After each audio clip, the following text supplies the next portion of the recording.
હરે કૃષ્ણ.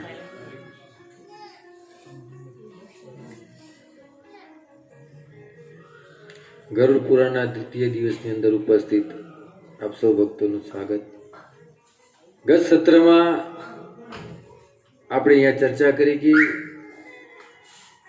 ભગવાન કોણ છે વાસ્તવમાં, આપણે કોની પૂજા કરવી જોઈએ, બધા દેવતાઓમાં સર્વશ્રેષ્ઠ દેવતા કોણ છે, આરાધ્ય કોણ છે, પૂજવા લાયક કોણ છે, કોનું ધ્યાન કરવું જોઈએ. તો એની આપણને સંપૂર્ણ રીતે શાસ્ત્ર પ્રમાણ સાથે આપણને અહીંયા પ્રમાણ મળ્યું કે જો વાસ્તવમાં કોઈ પૂજવા લાયક હોય, બધા દેવતાઓમાં સર્વશ્રેષ્ઠ કોઈ દેવતા હોય તો એ છે ભગવાન શ્રી વિષ્ણુ, ભગવાન કૃષ્ણ. ત્યારબાદ ગરુડ પુરાણની અંદર આગળ વર્ણન કરે છે કે આ ગરુડ પુરાણની અંદર કોણ વક્તા છે, કોણ શ્રોતા છે, કોને કોને સંભળાવ્યું છે, એના વિશે આગળ વર્ણન કરે છે. ઋષિ મુનિઓએ સુત ગોસ્વામીને પૂછ્યું કે આપને મહાત્મા વ્યાસજીએ વિષ્ણુ કથાની સંપન્ન આ શ્રેષ્ઠ મહા ગરુડ પુરાણ કઈ રીતે સાંભળ્યું હતું તે બધું અમને વિધિવાત કહો. બધા ઋષિ મુનિઓ પૂછી રહ્યા છે સુત ગોસ્વામીને કે તમે આ વ્યાસજી પાસેથી તમે જે આ ગરુડ પુરાણનું શ્રવણ કર્યું, જે કથા સાંભળી તમે, એ વિધિવાત એટલે પૂર્ણ રીતેની સંપૂર્ણ કથા અમને કહો. સુત ગોસ્વામી બોલે છે કે એકવાર મુનિઓની સાથે હું બદ્રિક આશ્રમમાં ગયો હતો. કોણ કે છે? સુત ગોસ્વામી. આ સુત ગોસ્વામી રોમહર્ષણના પુત્ર છે. તમે સાંભળ્યું તો મહાભારતના પર્વની અંદર આવે છે કે રોમહર્ષણજી કથા કરતા હતા વ્યાસ ગાદી પર બેસીને, અને એ સમયે બલરામજી આવ્યા, અને બલરામજીને જોઈને બીજા બધાએ પ્રણામ કર્યા, પણ આ રોમહર્ષણે પ્રણામ કર્યા નહીં. એટલે બલરામજી મહારાજે એક ઘાસનું તણકલું લઈ અને રોમહર્ષણને માર્યો તો ધડથી મસ્તક જુદું કરી નાખ્યું. પછી એમને આશીર્વાદ આપ્યા કે તમારા એમના વંશમાં એક પુત્રનો જન્મ થશે, જે નૈમિષારણ્યની અંદર 88,000 ઋષિ મુનિઓની ભાગવત જેવા મહાન ગ્રંથોનું શ્રવણ કરાવશે. એ છે આ સુત ગોસ્વામી. એ સુત ગોસ્વામી કહે છે કે એકવાર હું મુનિઓની સાથે બદ્રિકાશ્રમમાં ગયો. ત્યાં પરમેશ્વરના ધ્યાનમાં લીન ભગવાન વ્યાસદેવના દર્શન થયા. તેમને પ્રણામ કરીને હું ત્યાં બેસી ગયો. ધ્યાનમાં બેઠા હોય એટલે પ્રણામ કરીને બેસવું જોઈએ. ગમે ત્યારે કોઈ પણ આશ્રમમાં જઈએ, કોઈ સાધુ સંત ધ્યાનમાં બેઠા હોય તો પ્રણામ કરી એની સાઈડમાં બેસી જવું. જ્યારે ધ્યાનમાંથી જાગશે એટલે પછી વાત કરવી જોઈએ. આ એક પરંપરા છે. હું ત્યાં બેસી ગયો અને તે મુનીશ્વરને મેં પૂછ્યું, જ્યારે ધ્યાનમાંથી જાગ્યા એટલે એમને પૂછ્યું કે આપ પરમેશ્વર ભગવાન શ્રી હરિના સ્વરૂપ વિશે તથા જગતની સૃષ્ટિ વગેરે મને કહો, કેમ કે હું જાણું છું કે આપ બધું જ જાણનારા છો, તમે બધું જ જાણો છો. વેદવ્યાસજીને કહે છે સુત ગોસ્વામી કે તમે બધું જ જાણો છો, માટે મને બધી વાત કરો. વેદવ્યાસજી કહે છે કે સુતજી, બ્રહ્માજીએ જે પ્રમાણે નારદ તથા પ્રજાપતિ દક્ષ વગેરે તથા મને શું કહે છે? વ્યાસજી બ્રહ્માજીને જે પ્રમાણે નારદજીને અને દક્ષ પ્રજાપતિને અને મને જે પુરાણની કથા કહી હતી તે જ પ્રમાણે હું આ ગરુડ પુરાણ તમને સંભળાવી રહ્યો છું. પોતાના મનની વાત નહીં, જે રીતે પરંપરા હોય છે.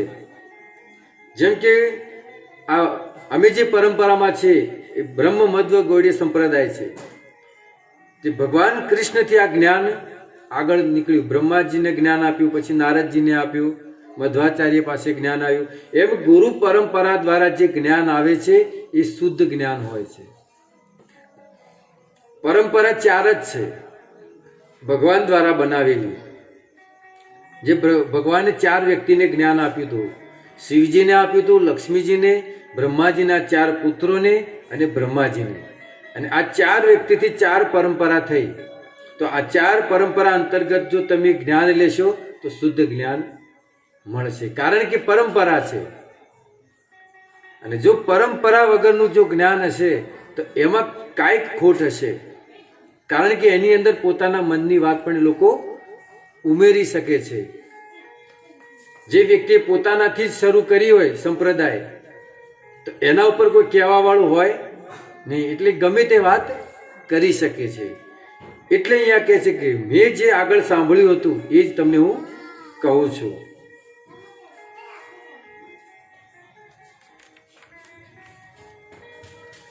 વ્યાસજીએ કહ્યું કે એકવાર નારદ, દક્ષ તથા ભૃગુ વગેરે ઋષિઓની સાથે હું બ્રહ્મલોકમાં ગયો.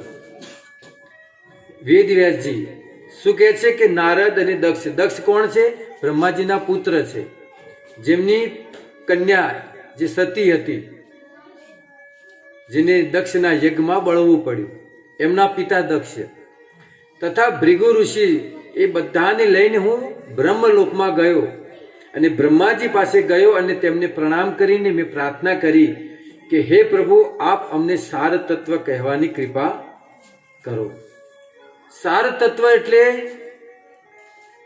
આખું પુરાણ છે તો એનો સાર શું છે? જેમ કે ભાગવત છે તો એનો સાર શું છે? રામાયણ છે તો એનો સાર શું છે? એ સાર રૂપ અમને કહો. ત્યારે બ્રહ્માજી બોલે છે કે પ્રાચીન કાળમાં ભગવાન વિષ્ણુએ અન્ય દેવતાઓ સહિત રુદ્રદેવ એટલે ભગવાન શિવ. જો ભગવાન વિષ્ણુએ કોને કોને જ્ઞાન આપ્યું હતું કે પ્રાચીન કાળમાં ભગવાન વિષ્ણુએ અન્ય દેવતાઓની સહિત શિવજી અને મને જે રીતે કહ્યું હતું તે જ પ્રમાણે હું પણ તમારી સમક્ષ આનું વર્ણન કરીશ. આ બ્રહ્માજી બોલ્યા. બ્રહ્માજી કહે છે કે મને પણ જ્ઞાન કોની પાસેથી આવ્યું છે? ભગવાન શ્રી હરિ પાસેથી. શિવજી પાસે જ્ઞાન કોનાથી પાસેથી આવ્યું છે? શ્રી હરિ પાસેથી. આ કોણ બોલે છે? બ્રહ્માજી કહી રહ્યા છે કે મને પણ વિષ્ણુએ જ્ઞાન આપ્યું છે અને શિવજીને પણ વિષ્ણુને જ જ્ઞાન આપ્યું છે, અને બીજા જેટલા પણ દેવતાઓ છે એ બધાને જ્ઞાન વિષ્ણુએ જ આપ્યું છે. એટલે એનો અર્થ એ થાય કે ભગવાન વિષ્ણુ જ સર્વશ્રેષ્ઠ છે. એમનાથી જ આ જ્ઞાન પરંપરા આગળ ચાલી છે. વ્યાસજીએ કહ્યું કે ભગવાન શ્રી હરિ બીજા દેવોની સાથે રુદ્રદેવને કઈ રીતે સાર રૂપમાં કહ્યું એ પણ અમને બતાવો. આ ગરુડ પુરાણની કથા આવી રીતે થાય. આને વાંચવું પડે.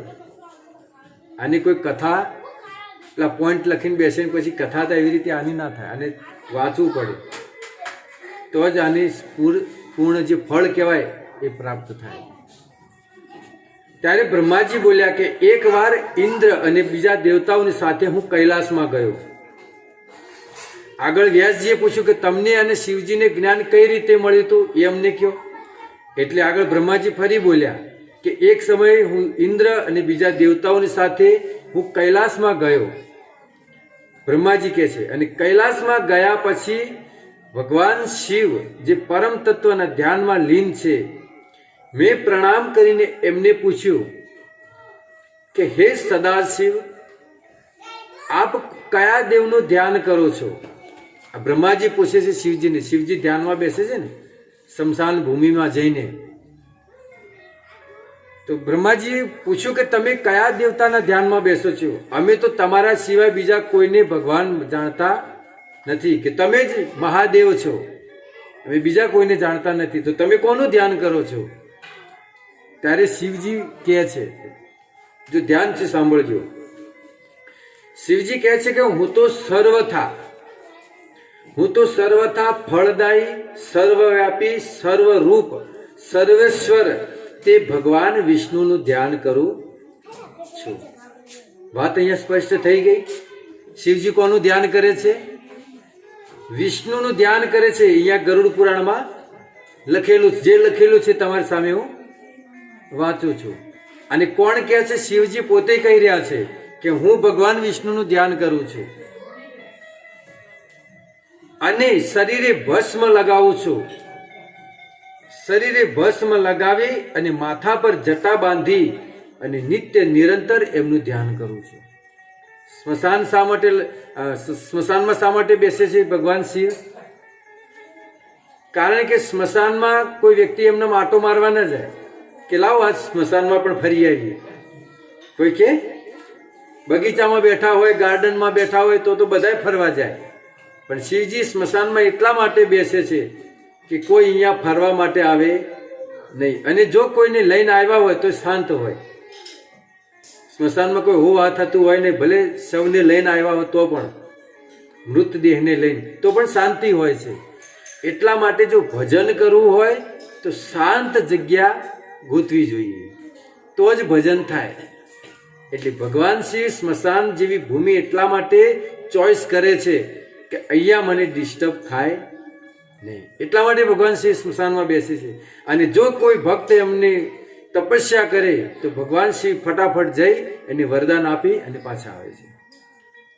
હવે સામેવાળો શું માગે છે એ પણ શિવજી જોતા નથી. એને શું માગ્યું શું ન માગ્યું તથાસ્તુ કહે એને પાછા, અને પછી એમાં ને એમાં હલવાઈ જાય. શિવજી ફસાઈ જાય એમાં. ઓલા ભસ્માસુરને વરદાન આપી દીધું. ભસ્માસુરે તપસ્યા કરી શિવજીની. શિવજી પ્રસન્ન થયા કે માંગ તારે શું જોઈએ છે? એટલે ભસ્માસુર કે હું જેના મસ્તક ઉપર હાથ મૂકું એ બળીને ભસ્મ થઈ જાય. હવે શિવજી વિચાર ન કર્યો કે આ ઉપયોગ મારા પણ કરશે. આવો વિચાર કર્યો ને શિવજી, તો કહી દીધું તથાસ્તુ. અને શિવજી જો એકલા વરદાન આપવા ગયા હોય તો સારું હતું, પણ સાથે પાર્વતીને લઈને ગયા. એટલે આને શું વિચાર કર્યો કે આમના સાથે એક સુંદર સ્ત્રી છે, તો આને મારી અને સ્ત્રી સાથે હું લગ્ન કરી લઉં. શિવજી ક્રોધિત થયા, પણ એને શિવજી જ વરદાન આપ્યું હતું. એટલે કે હવે તમારા મસ્તક ઉપર હાથ મૂકું એટલે તમે બળીને ભસ્મ. શિવજી ત્યાંથી ભાગ્યા. જુઓ, હવે શિવજી ભાગતા ભાગતા ઘણું ભાગ્યા, પણ જ્યારે ગમે તે પર શિવજી હોય, બ્રહ્માજી હોય કે ઇન્દ્ર હોય, કોઈની પર જ્યારે સંકટ આવે છે ત્યારે એ લોકો કોને યાદ કરે છે? ભગવાન વિષ્ણુને યાદ કરે છે. અને આપણા પર સંકટ આવે એટલે આપણે ક્યાં જઈએ છીએ? અન્ય જગ્યાએ ફરીએ છીએ. પણ તમે જુઓ, જેની પાસે તમે જાઓ છો ને એમની પર જ્યારે સંકટ આવે છે ને ત્યારે વિષ્ણુ પાસે જાય છે. આપણે જે દેવતાઓની પૂજા કરી છે એમની પર પણ સંકટ આવે છે. રાવણ જેવા આવે એટલે દેવતાઓને બાંધી દે છે. જેમ કે પવનદેવ આવીને ઝાડુ મારી જાય, અગ્નિદેવ આવી અને રસોઈ બનાવી જાય, પાણી જે વરુદેવ છે એ આવીને પાણી ભરી જાય. આવી બધાને, અને આપણે એમનું ભજન કરીએ છીએ. અને એમની પર જ્યારે સંકટ આવે છે ત્યારે ભગવાન વિષ્ણુને યાદ કરે છે કે હે પ્રભુ, હવે આ દુષ્ટના અત્યાચારથી અમારી રક્ષા કરો. તો ભગવાન શ્રી વિષ્ણુને યાદ કર્યા કે પ્રભુ હવે આવો. ભગવાન વિષ્ણુ પ્રગટ થયા અને શિવજીને કીધું કે થોડું વરદાન આપવામાં ધ્યાન રાખો. આ તમે ને આ બ્રહ્માજી બે જણ એવી ભૂલ કરો છો એટલે મારે હું બનવું પડે છે.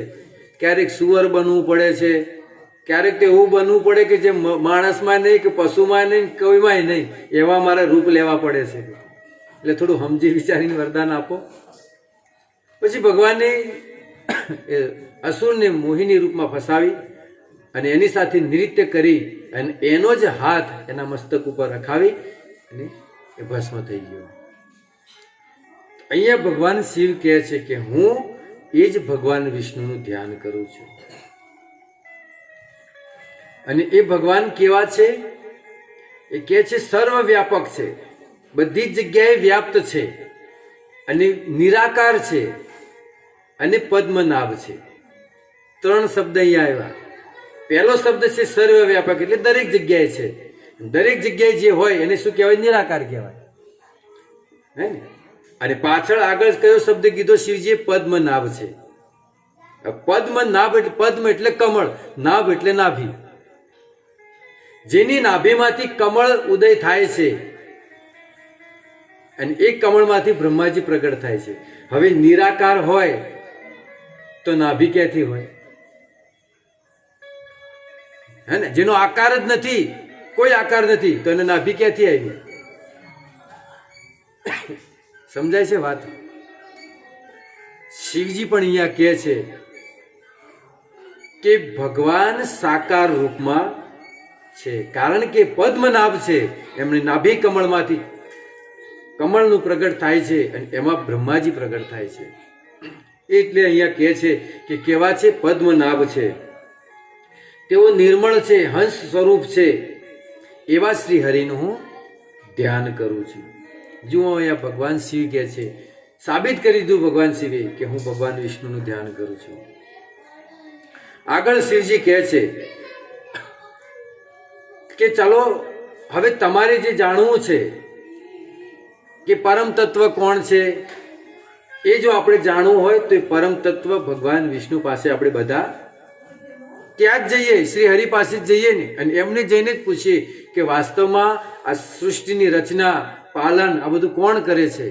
તો બધા જ દેવી દેવતાઓ ભગવાન શ્રી હરિ પાસે ગયા.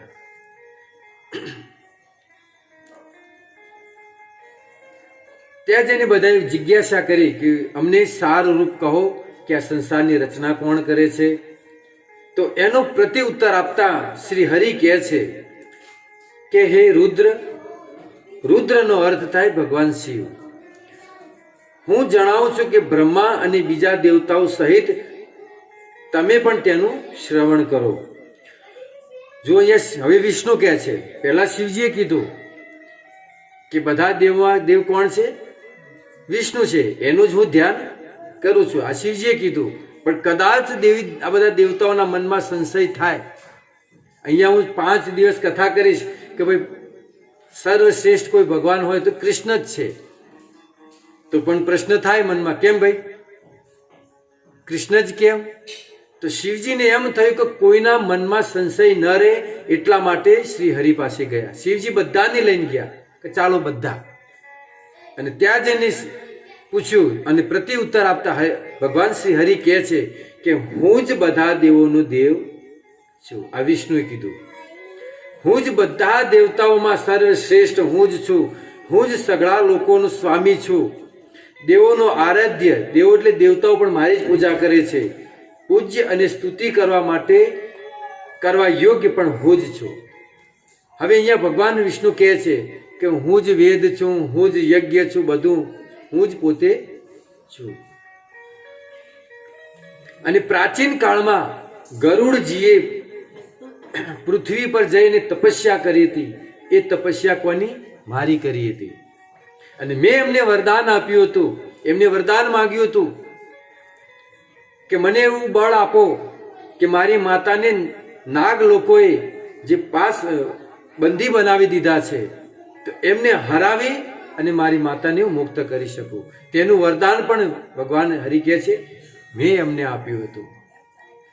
આવી રીતે ભગવાન શિવે અહીંયા સ્પષ્ટ વાત કરી દીધી. જો શિવજી પણ અહીંયા એમ કહે છે કે હું ભગવાન હરિનું ભજન કરું છું. એકવાર એવો જ સંશય માતા પાર્વતીને પણ થયો હતો કે તમે કોના ધ્યાનમાં બેસો છો, તમે કોનું ભજન કરો છો? ત્યારે ભગવાન શિવે કીધું હતું કે ઉમા કહું અનુભવ મેં અપના. શિવજી કહે છે હું મારા અનુભવની વાત કરું છું. હે ને? અનુભવ એટલે સરસ, એના ઉપર બીજું કોઈ હોય સબૂત હોય નહીં. કોઈને કંઈ કીધું હોય, સાંભળ્યું હોય, એ તમે કદાચ માનો કે ન માનો, પણ તમારા સાથે એવી ઘટના ઘટી હોય તો તમે પ્રૂફ છે ને કે ભાઈ મારા સાથે આવું થયેલું છે. એટલે શિવજી કહે છે કે ઉમા કહું અનુભવ મેં અપના, સત હરિભજન જગત સબ સપના. આ સંસારમાં સત્ય કોઈ વસ્તુ હોય, ભજન કરવા માટે કોઈ હોય તો એ છે ભગવાન શ્રી હરિ.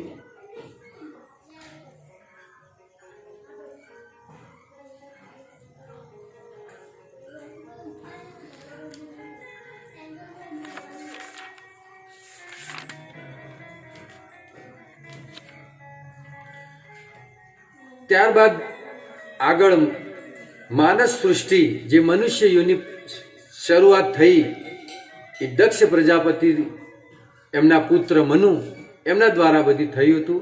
તો એની પણ અહીંયા વર્ણન કરે છે. તો આપણે એમાં અંદર જવું નથી, પણ લાઈનમાં આવે છે એટલે એક એક પછી કે ભાઈ આના પછી શું આવે છે, આના પછી શું આવે છે. તો ત્યાંના એની બાદ ધ્રુવ મહારાજ થઈ ગયા, એમના વંશ પરંપરાની આગળ વાત આવે છે કે ધ્રુવ મહારાજ 4 વર્ષના હતા અને 4 વર્ષની ઉંમરની અંદર એમને ભગવાનની પ્રાપ્તિ કરી લીધી. ધ્રુવ મહારાજના પિતાનું નામ હતું ઉત્તાનપાદ અને ઉત્તાનપાદની 2 પત્નીઓ હતી. સૌથી પહેલી જે પત્ની હતી એ સુનીતિ હતી અને સુનીતિથી કોઈ પુત્ર ન થયો એટલે એમને બીજા લગ્ન કર્યા અને બીજા લગ્ન કર્યા એ સુરુચિ સાથે. સુરુચિનો અર્થ થાય પોતાની ઈચ્છા પ્રમાણે એ કાર્ય કરે, પતિનું કહેવું માને નહીં, એને કહેવાય સુરુચિ. તો સુનીતિથી જે પુત્રનો જન્મ થયો એ છે ધ્રુવ મહારાજ અને સુરુચિથી જે થયા એમનું નામ છે ઉત્તમ. આ બંને નાના હતા, ધીરે ધીરે મોટા થયા અને ધ્રુવ મહારાજ રાજ્યમાં રમવા જતા. એક વખત રમતા રમતા એમનો પુત્ર જે ઉત્તમ હતો એ ઉત્તાનપાદના ખોળામાં બેસવા ગયો તો એને તો બેસાડી દીધો, પણ ધ્રુવ મહારાજ જ્યારે પ્રયાસ કર્યો બેસવા માટે ત્યારે એમને બેસવા દીધા નહીં, એમની જે નવી માં હતી એની. પછી ધ્રુવ મહારાજને ઘણા કટુ વચન કહ્યા. ધ્રુવ મહારાજે તપસ્યા કરી, ભગવાન વિષ્ણુની પ્રાપ્તિ કરી. ભગવાન વિષ્ણુની પ્રાપ્તિ થયા પછી ભગવાન વિષ્ણુએ વરદાન આપ્યા કે તમે આ 36,000 વર્ષ સુધી અહીંયા રાજ કરશો અને અહીંયા રાજ પૂરું કર્યા પછી તમને મહારાજ જેવો લોક તમને આપું છું. જે આજે ધ્રુવ તારો છે એ ધ્રુવ તારો એની અંદર ધ્રુવ મહારાજ આજે પણ રાજ્ય કરે છે. તો 4 વર્ષની અંદર ધ્રુવ મહારાજે ભગવાનની પ્રાપ્તિ કરી. તો આપણે પણ આપણા બાળકનું બચપનથી જ ભગવાન કૃષ્ણની ભક્તિ આપવી જોઈએ. બચપનથી આપેલા સંસ્કાર તમે જો આપણે જે કાર્ય કરીએ એ જ કાર્ય છોકરું પણ કરવા માંગે, હે ને?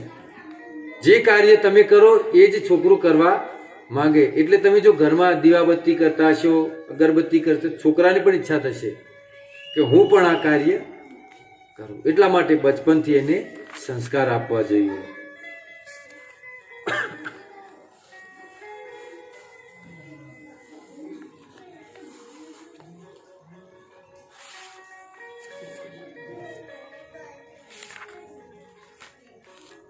ત્યારબાદ વર્ણ તથા આશ્રમ ધર્મનું નિરૂપણ કરે છે. વર્ણ એટલે 4 વર્ણ છે: બ્રાહ્મણ, ક્ષત્રિય, વૈશ્ય અને શૂદ્ર. આ 4 ધર્મોનું અહીંયા આ ગરુડ પુરાણની અંદર એનું નિરૂપણ કરે છે. એમાં કહે છે કે હે બ્રાહ્મણ શ્રેષ્ઠ, કે બ્રાહ્મણનું કર્તવ્ય શું છે? બ્રાહ્મણનું કર્તવ્ય છે યજન, યાજન, દાન, પ્રતિગ્રહ, અધ્યયન અને અધ્યાપન. આ કાર્ય છે બ્રાહ્મણનું. બ્રાહ્મણે શું કરવું જોઈએ? યજ્ઞ કરવા જોઈએ, વેદોનું અધ્યયન કરવું જોઈએ અને એ અધ્યયન કરીને સમાજ સુધી જ્ઞાન પહોંચાડવું જોઈએ. આ કાર્ય છે બ્રાહ્મણોનું. પછી કહે છે ક્ષત્રિયોનું શું કાર્ય છે? ક્ષત્રિયોનો ધર્મ છે સમાજનું રક્ષણ કરવું. ત્યારબાદ વૈશ્યનું કાર્ય છે વેપાર કરવો, ખેતી કરવી. અને પછી આવે છે શૂદ્ર. શૂદ્રનું કર્તવ્ય છે કે ઉપરની જે 3 વર્ણ છે એમની સેવા કરવી, સમાજની અંદર સાફ સફાઈ રાખવી. આ બધું કાર્ય છે શૂદ્રનું. પણ હવે આ સમાજની અંદર એવું બધું રહ્યું નથી. શૂદ્ર લોકો રાજ કરે છે. શૂદ્ર લોકો શિક્ષક બની ગયા. શિક્ષક બ્રાહ્મણ જ હોય અથવા વૈશ્ય સુધી શિક્ષક બની શકે, પણ શૂદ્ર જો શિક્ષક બને, શાસ્ત્ર અહીંયા ના પાડે છે, પરંતુ હવે એ લોકોને જ અનામત મળે છે. એટલે પછી કેવું થાય? સમાજ ઉલટું થઈ ગયું બધું. રાજકારણ ક્ષત્રિય કરવું જોઈએ, એની જગ્યાએ શૂદ્ર લોકો રાજ્ય કરવા લાગ્યા. બ્રાહ્મણ લોકોએ વેદનું અધ્યયન કરવું જોઈએ. ઘણા લોકો અત્યારે એનું પાલન કરે છે, પણ ઘણા લોકો નોકરી ધંધે જવા લાગ્યા. એ નોકરી ધંધો કોણ કરે? વૈશ્ય કરે. અને અત્યારે જે ક્ષત્રિય છે એ ક્ષત્રિય કોને કહેવાય? જે સરહદ ઉપર લડે છે એને ક્ષત્રિય કહેવાય. પછી એમાં કોઈ પણ જ્ઞાતિનો કેમ ન હોય, ક્ષત્રિય એ છે સાચો. ક્ષત્રિય કોઈ પેટા જ્ઞાતિ નથી કે ફલાણા ક્ષત્રિય હોય, આ ક્ષત્રિય. ક્ષત્રિયનો અર્થ જે સમાજનું રક્ષણ કરે. અત્યારે સમાજનું રક્ષણ કરે છે આપણા સૈનિકો, એ છે સાચા ક્ષત્રિયો, એને ક્ષત્રિય કહેવાય. જે વેપાર કરે છે એમાં કોઈ પણ જ્ઞાતિનો કેમ ન હોય, રાજપૂત હોય કે બ્રાહ્મણ હોય, કોઈ પણ વર્ણનો હોય, જો વેપાર કરે છે એને વેપારી કહેવાય, એને ક્ષત્રિય કહેવાય. કારણ કે વ્યક્તિ પોતાના કર્મથી ઓળખાય છે. એટલે જ કહે છે કે જન્મ ન જાય તે શુદ્ર સંસ્કારાદ દ્વિજ ઉચ્યતે વેદે પાઠાત ભવેદ વિપ્રો બ્રહ્મ જાનાતિ બ્રાહ્મણ. દરેક વ્યક્તિ પોતાના કર્મ અનુસાર એ ઓળખાય છે, જાતિથી નહીં.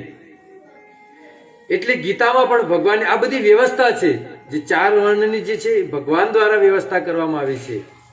હવે સમાજની અંદર જો બધા જ બ્રાહ્મણ બનાવી દીધા હોત ભગવાને, તો સફાઈ કોણ કરોત? રક્ષા કોણ કરોત? વેપાર કોણ કરોત? એકલા જો ક્ષત્રિયો બનાવી દીધા હોત તો સમાજમાં બીજા કોઈને જીવવા જ ન દોત. હે ને? અત્યાચાર વધ્યો તો ક્ષત્રિયનો, એટલે તો પરશુરામે કેટલી વાર નક્ષત્ર કરી હતી? 21 વખત. જ્યારે ક્ષત્રિયોનો ઉત્પાદ વધ્યો, આતંક વધ્યો, ત્યારે પરશુરામે 21 વખત નક્ષત્ર કરી હતી આ ભૂમિને. એટલા માટે જે વ્યવસ્થા છે એ ભગવાન દ્વારા કરવામાં આવી છે. ગીતામાં પણ ભગવાન કહે છે ચાતુર્વર્ણ માયા સૃષ્ટમ ગુણ કર્મ વિભાગશ તસ્યમ કર્તાર અપી મામ વિદ્ય કર્તારમ અવ્યયમ. આ જે 4 વર્ણ છે એ મારા દ્વારા સ્થાપિત છે, મેં આની વ્યવસ્થા કરી છે. અને ભગવાને જો વ્યવસ્થા કરી હોય અને એમાં જો આજનો મનુષ્ય એમ કહેતો હોય કે બધાને એક સમાન બનાવી દઈએ, તો કેવી રીતે આ સંસાર ચાલે? પછી ઉલટું જ થાય ને. ભગવાન જો વ્યવસ્થા કરી હોય તો એમાં આપણે કોણ છીએ કે એમાં પરિવર્તન લાવવા વાળા? અત્યાચારો વધી રહ્યા છે, આટલા બધા કેસ વધી રહ્યા છે, એનું કારણ છે કે બધું સિસ્ટમ ઉલટી થઈ ગઈ છે. શાસ્ત્ર પ્રમાણે જો જીવન જીવવામાં આવે, રાજકારણ પણ જો શાસ્ત્ર પ્રમાણે કરવામાં આવે, તો ક્યારે જો કે અત્યારે રાજ્ય જો ક્ષત્રિયોના હાથમાં હોય તો કોઈની તાકાત નથી કે કોઈ ગાય કાપી શકે, કે કોઈ બ્રાહ્મણ ઉપર હાથ ઉપાડી શકે. પણ રાજ કોણ કરે છે? શુદ્ર લોકો. થોડું ધન મળે એટલે લાયસન્સ આપી દીધા, ગાયોના કતલ કરવા માટે, પશુનું હત્યા માટે લાયસન્સ આપે છે. ઇતિહાસ જુઓ, જ્યાં સુધી ક્ષત્રિયોએ રાજ્ય કર્યું છે ત્યાં સુધી એક પણ ગાય કપાણી નથી, કે એક પણ બ્રાહ્મણની હત્યા થઈ નથી. અત્યારે બધું ઉલટું થઈ રહ્યું છે, ગાયો કપાઈ રહી છે અને સમાજમાં શાંતિ લાવવી છે. ગાયનું જ્યાં સુધી ખૂન, આ પ્રભુપાદજી કહે છે, ગાયનું ખૂન જ્યાં સુધી આ ધરતી પર પડશે ત્યારે સપનામાં પણ વિચારતા નહીં ત્યાં સુધી કે આ દેશમાં શાંતિ આવે. ક્યારેય નહીં આવે. ગાયનું ખૂન પડશે ત્યાં સુધી. હવે ધીરે ધીરે સમાજ જાગૃત થાય છે અને ગાયના રક્ષણ માટે બધા પગલાં બધાએ લીધા છે. અને ગાય કપાય છે આપણા લીધે જ, આપણા માટે જ ગાય કપાય છે. કારણ કે આપણે ગાય રાખતા નથી. હે ને? 133 કરોડ આપણા લોકો છે, હે ને? 125 કરોડ ને સંખ્યા, એમાં 25 કરોડ કાઢી નાખો, પણ 100 કરોડ હિન્દુઓ છે. એ 100 કરોડ હિન્દુઓ દરેક વ્યક્તિ એક જો ગાય રાખે તો કેટલી થઈ જાય? તોય ગાય ખૂટે. પણ આપણે શું થોડા પૈસા માટે દેશી ગાયને આપણે રાખતા? કારણ કે આપણને પોસાતી નથી, દૂધ પોસાતું નથી. પણ ભગવાન કહે છે કે જેના આંગણે દેશી ગાય ઊભી હોય ને એના ઘરમાં ક્યારેય ધન સંપત્તિ ક્યારેય ખૂટતી નથી. તમે જો ઇતિહાસ, જે લોકોએ ગાયો રાખી છે એના જીવનમાં ક્યારેય ધન ખૂટ્યું નથી. કારણ કે ગાય ભગવાનને પ્રાર્થના કરે કે મારો માલિક દુખી છે, એ દુખી છે એટલે તો મને 4 પોળો મળતો નથી, તું કંઈક કર. અને એ વખતે માંગ્યા વરસાદ થતા. હવે બધે જ જગ્યાએ શંકરિયા ભરાઈ ગયા છે એટલે વગણ માંગ્યા વરસાદ પડે છે, એટલે હરાવું બધું બગડે છે. દેશી ગાય વહી ગઈ બિચારી, અને આપણા માટે કપાય છે, કારણ કે આપણે ગાય વિશે તો ઘણું બધું છે. તો 4 વર્ણની ભગવાન દ્વારા સ્થાપના થઈ છે. દરેકને પોતપોતાનું કાર્ય સોંપ્યું છે, પણ ભક્તિ કરવા માટે કોઈ વર્ણ લાગુ પડતો. ભક્તિ કોઈ પણ વ્યક્તિ કરી શકે છે. ભક્તિ કરવા માટે કોઈ વર્ણની જરૂર નથી. શૂદ્ર પણ ભક્તિ કરી શકે છે. સંત લોહીદાસ તમે જો ચમાર હતા, પણ આજે પણ સંત લોહીદાસ એમના શિષ્ય કોણ હતા? મીરાબાઈ. સંતને કોઈ જાતિ ધર્મ હોતી નથી. એટલા માટે જ આપણા ભજનમાં ગાયું છે,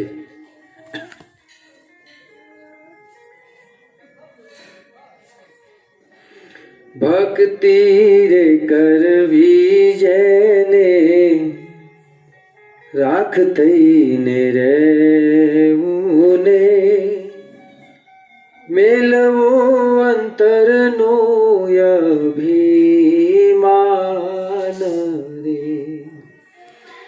જેને ભક્તિ કરવી હોય એને માન અભિમાન બધું જ છોડવું પડશે.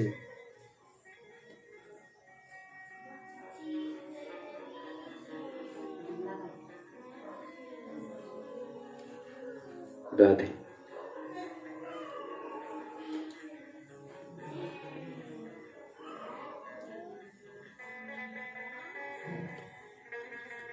જેને ભક્તિ કરવી હોય એને રાખ થઈને રહેવું. રાખ એટલે નમ્ર.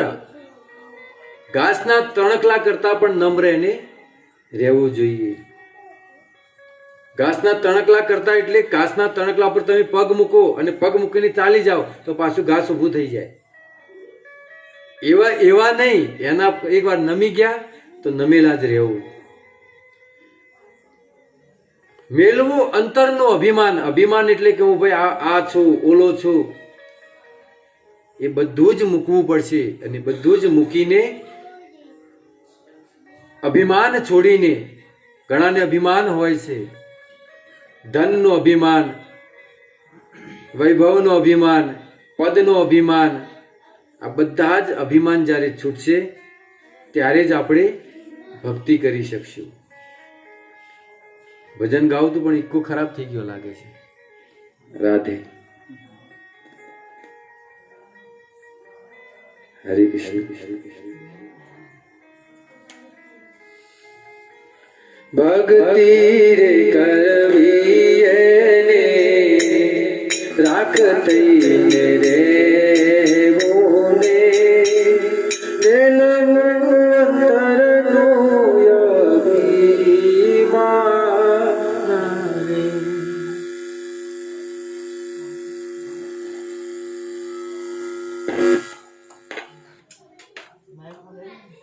રાધે. મેલવું અંતરનું અભિમાન રે. સદગુરુ ચરણોમાં શીશ નમાવીને કર જોડી લાગુ એને પાય રે. ભક્તિ રે કરવી એને રાખ થઈને રહેવું ને, મેલવું અંતરનો અભિમાન રે. જાતિ પણ છોડીને અજાતિ થાવું ને, કાઢવો વરણનો વિકાર રે. જાતિને ભાતિ નહીં ક્યાં હરિ કેરા દેશવાને, એવી રીતે રેવું નિરમાણ રે. ભક્તિ રે કરવી એને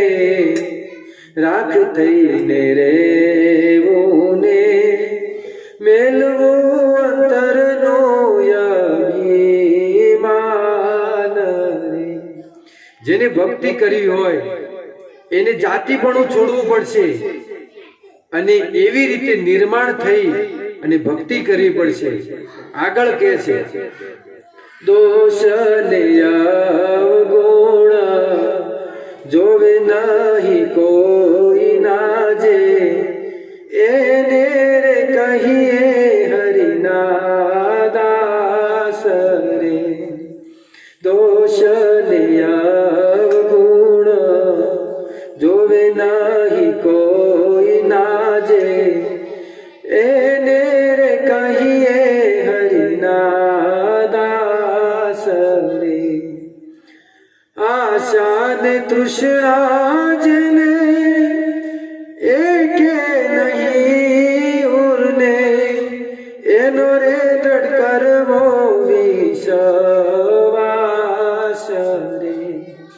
ભક્તિ રે કરવી એને રાખ થઈને રેવું ને, મેલવું અંતરનું અભિમાન રે.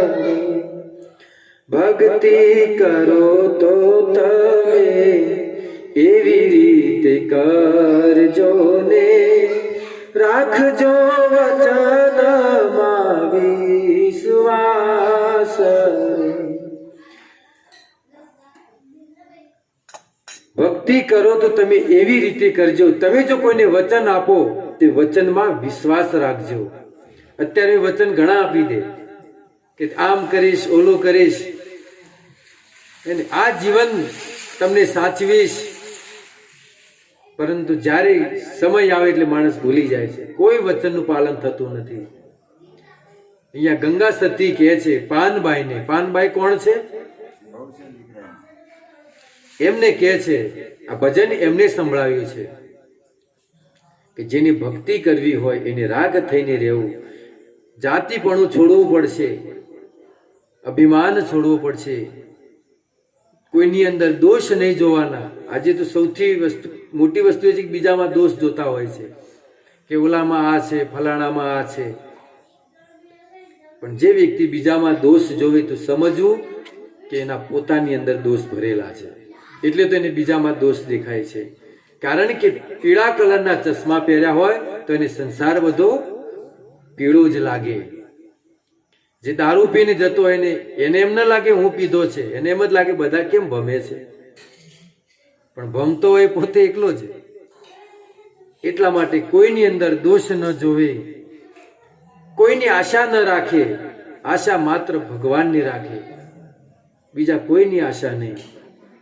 આવી રીતે જાતિપણું બધું છોડવું પડશે ભક્તિ કરવા માટે. તો આપણે અહીંયા ચર્ચા કરી રહ્યા હતા કે વર્ણ અને આશ્રમનું. 4 વર્ણ છે અને 4 આશ્રમ છે. તો 4 વર્ણની અહીંયા ચર્ચા થઈ. હવે 4 આશ્રમ. 4 આશ્રમ કયા કયા છે? પહેલો છે ગૃહસ્થ આશ્રમ, પછી છે બ્રહ્મચર્ય આશ્રમ, પછી છે વાનપ્રસ્થ અને છેલ્લો છે સંન્યાસ. હા, એટલે આગા પાછું કીધું મેં. બાકી 25 વર્ષ બ્રહ્મચર્ય વ્રતનું પાલન કરવું. મનુષ્યનું જીવન 100 વર્ષનું છે, તો 100 વર્ષમાં 25 વર્ષ બ્રહ્મચર્ય વ્રતનું પાલન કરવું. અને જેને 25 વર્ષ સુધી બ્રહ્મચર્ય વ્રતનું પાલન કર્યું હોય એનો જ ગ્રહસ્થ જીવન સારું જાય, એનો જ ગ્રહસ્થ સારું જાય. અને 25 વર્ષ ગ્રહસ્થમાં રહેવું એટલે 50 પૂરા. પછી 50 થી લઈને 75 વર્ષ સુધી વાનપ્રસ્થ એટલે જંગલમાં જતું રહેવું, વનમાં જતું રહેવું, વૃંદાવન જેવા ધામમાં જવું, હરિદ્વારમાં જતું રહેવું, પત્નીને સાથે લઈને, ઘર પર બધું છોડીને. અને છેલ્લા 75 થી 100 વર્ષ એ સંન્યાસનો છે. એમાં પત્નીને પણ છોડી દેવાની, એકલાય નીકળી જવાની ભજન કરવા માટે. આ 4 આશ્રમોનું ભગવાને વર્ણન કર્યું છે. કોણ રહે છે આજે 25 વર્ષ સુધી બ્રહ્મચર્ય?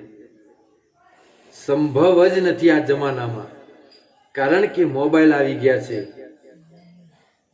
બધી જ ખબર પડવા માંડી છે છોકરાઓને, નાના નાના છોકરાઓને. પહેલા તો ગુરુકુળની અંદર ભણવા જતા, ત્યાં કોઈ સ્ત્રી સાથે એમની વાત ન થતી. ગુરુ હોય બસ અને શાસ્ત્ર. પરંતુ અત્યારે શિક્ષણમાં જ ભણાવવામાં આવે છે. કેવું ભણવામાં આવે છે ખબર છે કે એક સ્ત્રી અને પુરુષના મિલનથી બાળકનો જન્મ થાય છે. શિક્ષણમાં જ આ વસ્તુ નાખવામાં આવી છે. અને સમાજ કહે છે અમે શું કરી રહ્યા છીએ? શાસ્ત્ર ખોલો તમે, કોઈ જગ્યાએ એવું નથી લખ્યું. એ તો ગુરુ જ નક્કી કરતા. જેટલા શિષ્યો એમના ગુરુકુળમાં ભણતા, પછી ગુરુ જ નક્કી કરતા કે કેટલા શિષ્યો આમાંથી ગ્રસ્તના લાયક છે, અને એટલાને જ આદેશ આપતા કે તમારે લગ્ન કરવાના, બીજા બધાને બ્રહ્મચર્ય રહેવું. આ ગુરુ નક્કી કરતા. વાનપ્રસ્થ 50 વર્ષ પછી કોણ ભજન કરવા નીકળે છે? કોઈ નથી જતું. એટલે તો સંખ્યા પણ આપણને શીખવે છે, હે ને? 50 પછી કઈ સંખ્યા આવે? 51. એટલે ત્યાંથી વન લાગી જાય. 51, 52, હે ને? તો એ માણસ સુધરે નહીં, વનમાં જાય. એટલે હિન્દી સંખ્યામાં જો આપણે લઈએ ને તો 59, 59, એટલે 59, એટલે પછી 60 કહેવા માંગે. 60 એટલે મૂરખ. હવે નીકળ. 51 ન સમજો, 52 ન સમજો એટલે 59.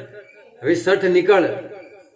61, 62, 63, 60 કેટલી વાર કીધું, પણ છતાં માણસ સુધરતો, ભજન માટે નીકળતો નથી. પછી સંખ્યા આવે છે હિન્દીમાં 70, એટલે 70. 70, 71 और जीवन 72. 70, 71 और जीवन 72 થવા લાગ્યું. હવે તારું જીવન, હવે તો નીકળ. પછી પણ માણસ માનતો, ભજન માટે નીકળતો નથી. પછી કઈ સંખ્યા આવે?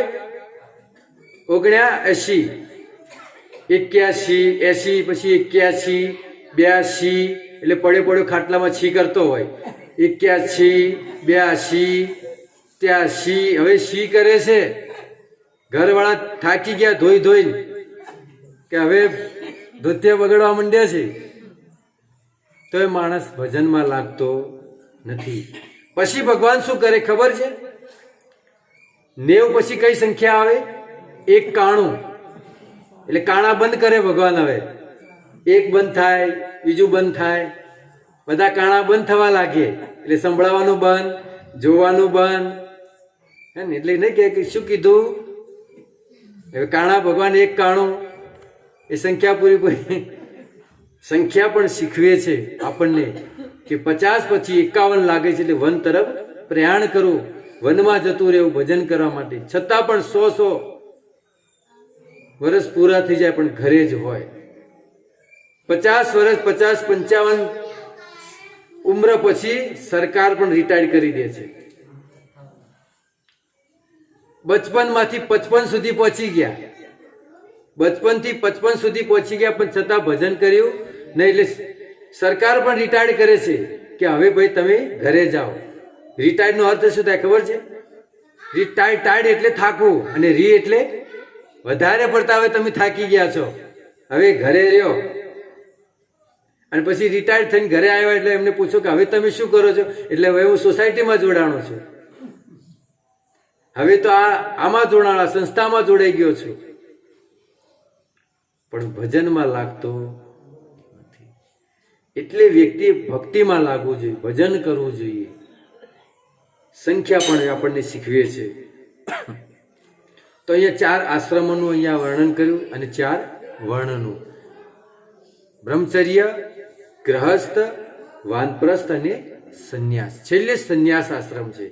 સંન્યાસની અંદર બધું જ છોડી, પુત્ર પત્ની બધું જ છોડીને વૃંદાવનમાં જતું રહેવું અને ભગવાનનું ભજન કરવું. માત્ર ભગવાન અને આપણે.